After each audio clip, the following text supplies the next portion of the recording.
അധികം മസാലകളൊന്നും ചേർക്കാതെ ഒരു നല്ല കടല ഉലത്ത് കണ്ടു നോക്കാം. ഒരു ഗ്ലാസ് കടല നന്നായിട്ട് കഴുകി വൃത്തിയാക്കി ഒരു 8 മണിക്കൂർ കുതിർത്തിയത് ഒരു കുക്കറിലേക്ക് ഇടുക. ആ കടലയുടെ അതേ അളവിൽ തന്നെ വെള്ളം ഒഴിക്കുക.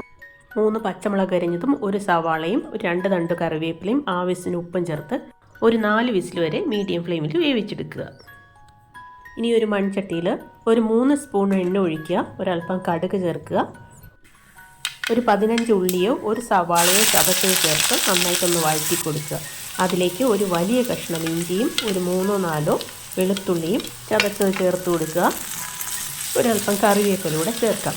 ഒരു അര മിനിറ്റ് വഴറ്റിയതിന് ശേഷം ഒരു 1/4 ടീസ്പൂൺ മഞ്ഞൾപ്പൊടി ചേർത്ത് കൊടുക്കാം. അതും ഒരു 30 സെക്കൻഡ് വഴറ്റിയതിന് ശേഷം 1 ടേബിൾ സ്പൂൺ ചതച്ച മുളക് ചേർത്ത് കൊടുക്കാം. അതും നന്നായിട്ട് ഒന്ന് വഴറ്റിയെടുക്കണം. ഒരൽപ്പം മൂത്ത് വരണം. ഈ ചതച്ച മുളകിൻ്റെ കളറൊക്കെ ഒന്ന് മാറിക്കഴിയുമ്പോൾ നമുക്ക് കടല ചേർത്ത് കൊടുക്കാം. ഉള്ളിയെല്ലാം ഇതേപോലെ മൊരിഞ്ഞിട്ടുണ്ടാവണം.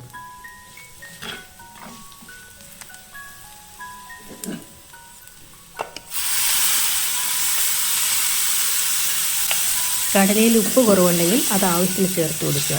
മറ്റ് മസാലകളൊന്നും ചേർക്കുന്നില്ല. ഇതിൻ്റെ വെള്ളമെല്ലാം നന്നായിട്ട് വറ്റി ഒരു ഡ്രൈ പരുവാകുമ്പോൾ നമുക്ക് ഓഫ് ചെയ്യാം.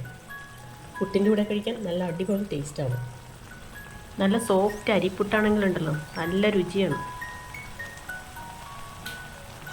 ഇങ്ങനെ ഇടയ്ക്കിടയ്ക്ക് ഇളക്കി വെള്ളം വറ്റിച്ചെടുക്കണം. അധികം ചേരുവയൊന്നും ഇല്ലാതെ എളുപ്പത്തിൽ ചെയ്യാൻ പറ്റുന്ന നല്ല ടേസ്റ്റുള്ള വ്യത്യസ്തമായിട്ടുള്ള ഒരു കടലക്കറി, കടല ഉലത്ത്. എന്തായാലും ഇഷ്ടപ്പെടും. വേണമെങ്കിൽ ഇങ്ങനെ ചെറിയ ചാറോട് കൂടി എടുക്കാം. അതല്ലെങ്കിൽ നന്നായിട്ട് ഡ്രൈ ആയിട്ട് എടുക്കാം. ഞാനിപ്പോൾ ഇങ്ങനെ ഓഫ് ചെയ്യുവാണ്. ബാക്കി ചട്ടിയിലിരുന്ന് ഒന്ന് വറ്റിക്കോളൂ. മൺചട്ടി ആയതുകൊണ്ട് ഇത്രയും മതി.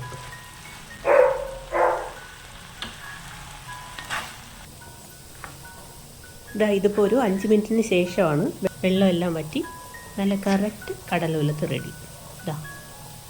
ഇഷ്ടപ്പെട്ടോ? വീഡിയോസ് ഇഷ്ടപ്പെട്ടാൽ ലൈക്കോ ഷെയറോ സബ്സ്ക്രൈബോ ചെയ്ത് സപ്പോർട്ട് ചെയ്യാൻ മറക്കല്ലേ. താങ്ക്